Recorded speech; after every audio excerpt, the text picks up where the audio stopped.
हर दिन एक नए अपडेट के साथ हमारा डीसी यूनिवर्स पूरी तरह से रीबूट होने की तरफ आगे बढ़ चुका है। तो मैंने सोचा कि एक छोटी सी वीडियो बना के आपको ये बता दिया जाए कि क्या चल रहा है सुपरमैन, बैटमैन, वंडर वुमन के साथ।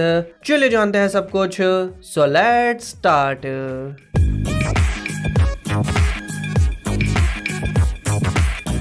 शुरुआत यहाँ पे करते हैं सुपरमैन के कैरेक्टर के साथ। तो करीब 2 दिन पहले की बात है जब मैं उठा और मैंने देखा कि जेम्स गन ने कुछ ट्वीट किया है सुपरमैन के बारे में। उन्होंने ऐसा लिखा था कि वो एक यंग क्लार्क कैंट वाली स्टोरी लिखना चाहते हैं, तभी उसमें हेनरी कैविल नहीं होंगे। तो मुझे ऐसा लगा कि यार ये तो शायद कोई फ्लैशबैक मूवी हो सकती है, लेकिन फिर मैंने देखा कि हेनरी कैविल ने भी एक इंस्टाग्राम पोस्ट किया है जहाँ पे उन्होंने ऑफिशियली बता दिया कि उनकी मीटिंग हो चुकी है और वो फाइनली सुपरमैन का रोल छोड़ रहे हैं। तो ये यहाँ से ऑफिशियली कंफर्म हो जाता है कि हेनरी कैविल अब सुपरमैन का रोल नहीं करेंगे। जो ब्लैक एडम में उनका कैमियो हुआ था और जो आगे बातें चल रही थी कि वो हमें मैन ऑफ स्टील 2 या आगे कहीं देखने को मिल सकते हैं, वो बस उन्होंने उसी टाइम पे ऐसे बस सोचा था। लेकिन उसके बाद हमें पता है, जैसा हेनरी कैविल ने भी लिखा, कि वो सब शूटिंग होने और ब्लैक एडम के रिलीज के बाद ये डीसी स्टूडियो का आइडिया सोचा गया और उस टाइम पे जेम्स गन और पीटर सैफरन आए थे। और क्योंकि वो अपना यूनिवर्स बनाना चाहते हैं जिसमें वो जो है रीबूट कर सकते हैं, इसलिए जो उनका ब्लैक एडम में एक तरह से रिटर्न हुआ अब उसका कोई मतलब नहीं बनता। वहीं पे उनका फ्लैश में भी एक सीन होने वाला था, लेकिन अब ऐसा कहा जा रहा है कि वो भी सीन वहां से हटा दिया जाएगा। बाकी अगर वो उसे रखे या ना रखे, देखे तो एक ही बात है। इसके अलावा न्यूज में ये भी कंफर्म हुआ है कि जेम्स गन यहाँ पे सुपरमैन की नई स्टोरी को लिख रहे हैं। वो एक ओरिजिन स्टोरी नहीं होगी, लेकिन सुपरमैन के अर्ली डेज पे, यानी जब क्लार्क कैंट एक रिपोर्टर बनता है मेट्रोपोलिस में आके, उस कहानी पे स्टार्ट होगी। और उसका अभी डायरेक्टर वगैरह फिक्स नहीं हुआ है। वैसे पिछली एक रिपोर्ट में वैसे बताया गया था कि जो फ्लैश के डायरेक्टर है एंडी मुशिएटी, वो थोड़े बहुत इंटरेस्टेड है इस प्रोजेक्ट के लिए। पर मेरे हिसाब से तो दुनिया का कोई भी डायरेक्टर इंटरेस्टेड होगा एक सुपरमैन की मूवी बनाने के लिए, तो उन्हें डायरेक्टर ढूंढने में कोई भी परेशानी नहीं होने वाली। हाँ, मैं जानता हूँ फैंस को काफी बुरा लग रहा है कि वो ये सब चेंज कर रहे हैं। हेनरी कैविल ने तो यहाँ पे विचर का रोल भी छोड़ दिया था, लेकिन आपको बताऊं तो वो रोल उन्होंने सिर्फ इसलिए नहीं छोड़ा था कि वो सुपरमैन का रोल कर सके। कहा जाता है कि बिहाइंड द सीन्स में उनका जो राइटिंग टीम थी विचर की, उसके साथ उनके अच्छे कनेक्शन नहीं थे, वहां पे भी कुछ प्रॉब्लम थी, तो उनका निकालना वैसे ही बनता था। और मेरे हिसाब से जो भी हुआ अच्छा हुआ।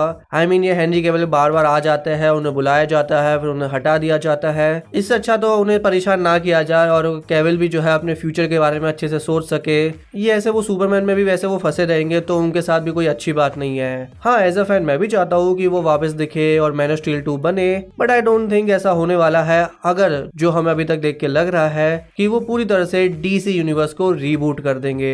अब कुछ लोग ऐसे भी सोच रहे हैं कि यहाँ पे शायद वो कुछ मल्टीवर्स जैसा कर सकते हैं। पर देखो यार, मल्टीवर्स में ऐसा तो नहीं होगा ना कि दो सुपरमैन अलग अलग स्टोरीज चलती रहेगी। पहले से यहाँ पे जोकर भी अलग चल रही है, मैट रिव्स वाली बैटमैन भी अलग चल रही है, तो यहाँ पे इन सबको मिक्स करने का कोई फायदा नहीं है। हाँ, कभी ऐसा हुआ कि 10 साल बाद कोई सुपरमैन नो वे होम बनने वाली होगी, तो वहां पे जरूर हेनरी कैविल वापस आ सकते हैं। और अभी तो वो बहुत ही हॉट प्रॉपर्टी होंगे हॉलीवुड के अंदर। जेम्स बॉन्ड के लिए भी वो ट्राई कर रहे होंगे और मुझे लगता है कि इस टाइम पे तो मार्वल भी उन्हें कॉल कर सकता है। ज्यादातर फैंस चाहते हैं कि वो हाइपोरियन का रोल करे, लेकिन मुझे लगता है कि कैप्टन ब्रिटेन एक काफी बढ़िया चॉइस होगी उनके लिए। लेकिन इससे कंफर्म हो जाता है कि जो भी नया डीसी यूनिवर्स बनेगा वहां पे हमें देखने को मिलेगा एक बिल्कुल नया सुपरमैन। अब मुझे पता है कई लोग ये बोलेंगे कि भाई ये रोल कोई और नहीं कर सकता, सिर्फ हेनरी कैविल कर सकते हैं। एंड ब्रदर, मैं भी पसंद करता हूँ उनको काफी, मेरे लिए भी वो सबसे आइकॉनिक सुपरमैन रहेंगे। लेकिन जैसा हम जानते हैं कहानी आगे बढ़ती रहती है। जैसे टोबी मैगवायर के बाद एंड्रू गारफील्ड आ गए थे, उनके बाद टॉम हॉलैंड आ गए,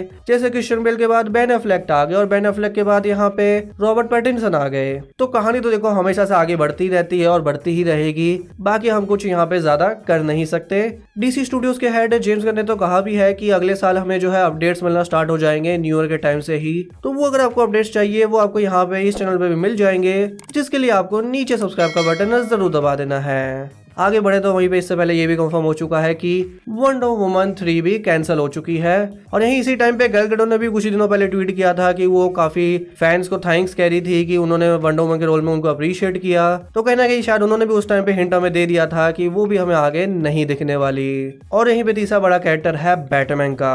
तो बीच में ऐसी रिपोर्ट आई थी कि ऐसा हो सकता है कि जो मैट रिव्स का नया बैटमैन है, जो भी इसी साल दी बैटमैन मूवी आई है, वो यहाँ पे डीसीयू का पार्ट बन जाए। लेकिन पहले भी हमें ये कंफर्म हो गया था कि वो इससे अलग रहेगी, और अब तो खुद जेम्स गन और मैट रिव्स ने भी कंफर्म कर दिया है कि ये चीजें कनेक्ट नहीं होगी। जिसको सुन के वैसे तो मुझे स्टार्टिंग में ऐसा लगा कि जो वो डीसी यूनिवर्स बनाने का सोच रहे हैं ना, शायद उसमें बैटमैन नहीं होगा।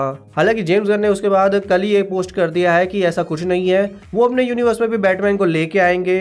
तो ये देखना होगा कि क्या वो स्टार्टिंग से ही लेके आएंगे या वो वेट करेंगे कि अगले 5 या 6 साल में जो है मैट रिव्स अपनी फ्रेंचाइज को पूरा कर ले और फिर वो अपना बैटमैन इंट्रोड्यूस करे।